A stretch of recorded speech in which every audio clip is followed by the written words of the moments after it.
Stevens and his spotter Tommy Madison are on a secret mission to assassinate a dangerous terrorist leader attending a Bedouin wedding.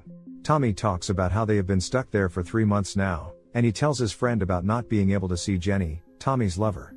Suddenly, several convoys drive along the hot desert. Mike sees them and tells Tommy to contact his superior, Oxen, who gives them the instructions. The person on the radio instructs them that the target should arrive in a black Land Cruiser with an escort.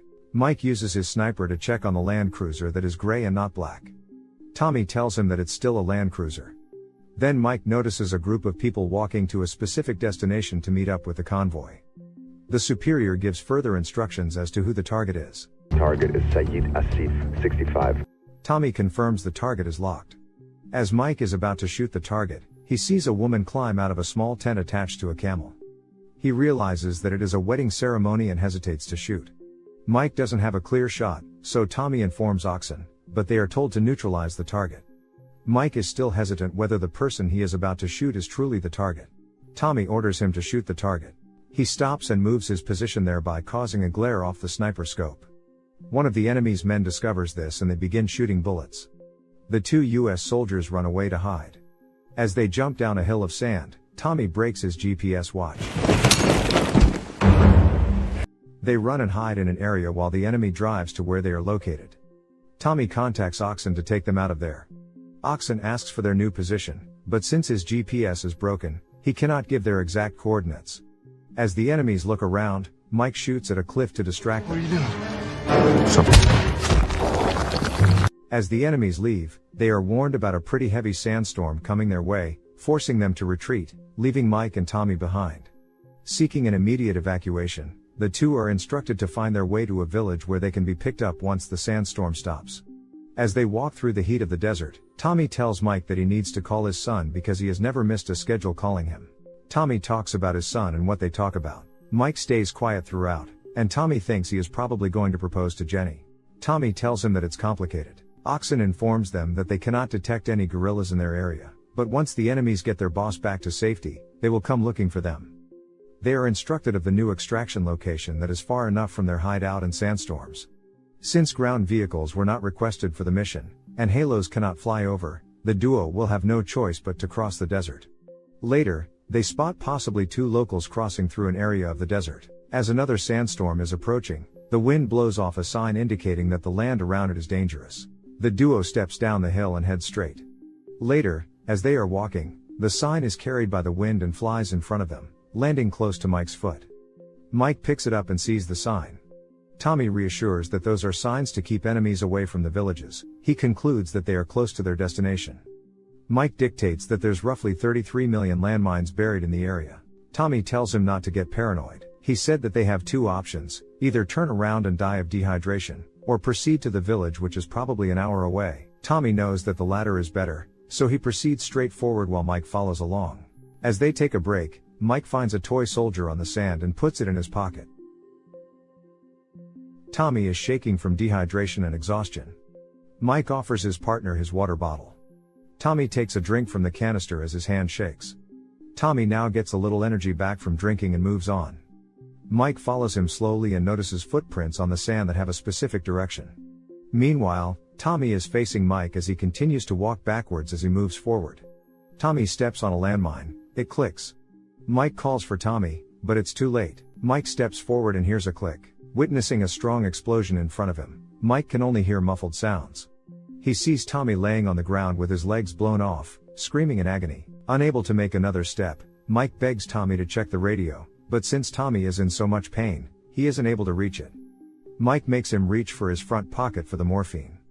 He drops them in so much pain. Mike reminds him that he needs to call his son. Tommy finds out that he just lost his legs, but is reminded that he needs to talk to his son. So Tommy struggles to get the morphine shots and injects 2 doses on his right thigh. Mike decides to step off the landmine because he thinks it's probably old and rusty. Tommy forces him to not make another step. Mike has no choice because his partner needs medical attention. Tommy takes out his pistol and tells Mike to tell his son that he loves him. Tommy points the gun to his head and he shoots himself dead. Mike screams in horror as he just witnesses his partner's untimely death. Now alone, he takes a deep breath and kneels down as slowly as he can.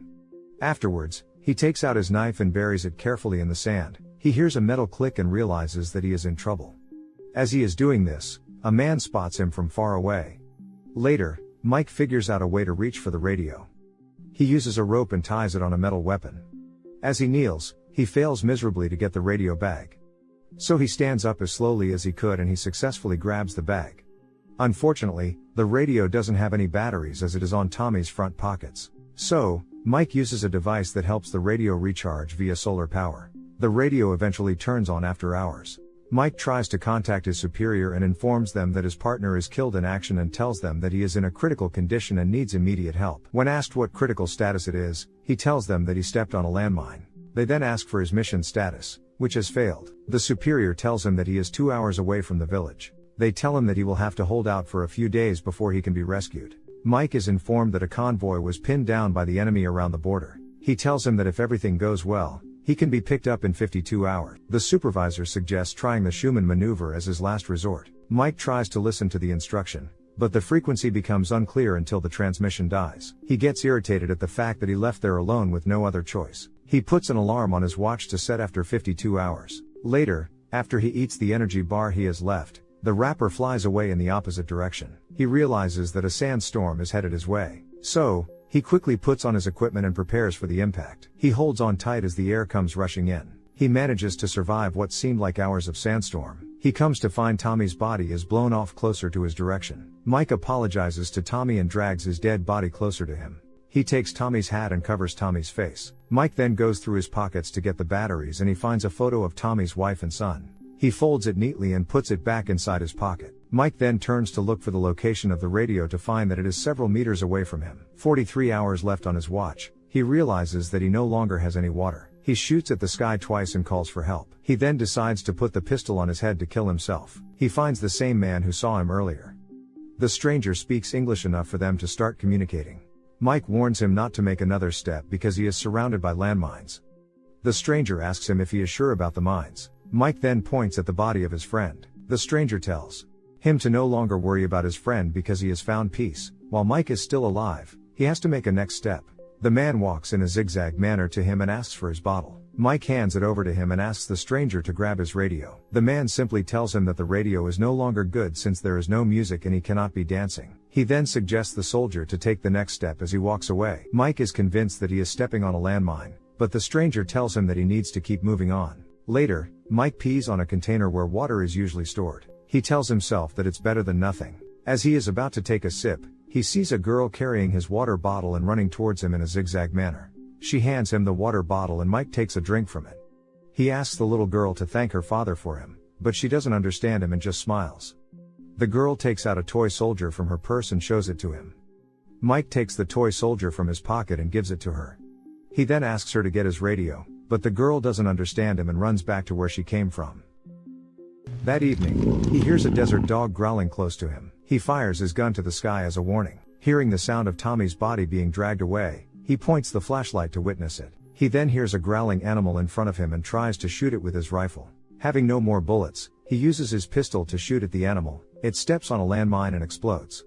The next day, he wakes up to find the stranger and congratulates him for being a lucky man. The stranger asks for his name and he makes fun of it since Mike doesn't want to take the next step. Mike calls him a Berber, which means free man. He insists that Mike is a lucky man, after surviving night attacks by desert dogs while simultaneously managing to keep his foot still on the same place. Exposed to the harsh environment of the desert, he battles both the psychological and physical tolls of the treacherous situation he is trapped in, recalling memories or imagining appearances of Tommy, his girlfriend, his parents, and moments from when he was a young boy. Mike is visited once again by the Berber. The Berber tells him that long ago, he lost one of his legs as well as his only daughter to a land mine he had intended to take and sell to enemy soldiers. The Berber continues to urge Mike to step off the mine and move forward with life, just like the Berber does. He is happy that his daughter is able to visit Mike in his hallucinations. Sometime later, Mike is attacked by enemy insurgents, who had traced him to his current location. He gets shot on the body. He struggles to grab the flare gun and decides to twist it open. He finds the enemies firing at him from a distance. Mike eventually is able to fight them off.